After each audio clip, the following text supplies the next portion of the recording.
Дорогие друзья, перед вами выставка портретной графики «Все мы люди». Ее автор – художник и путешественник из Чувашии Альберт Ластухин. Это портреты представителей народов России, Азии, Африки, стран Атлантического и Индийского океанов. В галерее 30 портретов. Остановимся на нескольких.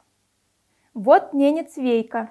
С ним Альберт Ластухин познакомился во время экспедиции по Ямало-Ненецкому автономному округу. Он рассказал художнику о традиционных занятиях своего народа, о оленеводстве, охоте и рыбалке. Ненец подарил гостю на память сувенир – роскошные рога северного оленя.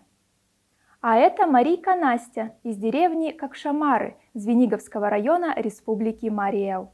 Она помогла путешественнику найти дорогу и любезно рассказала о местных традициях.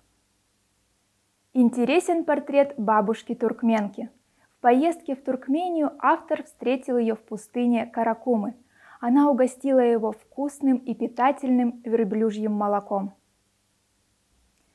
Абсолютно новая работа посвящена представительнице Коми народа. На холсте изображена народная артистка Республики Коми Лидия Логинова.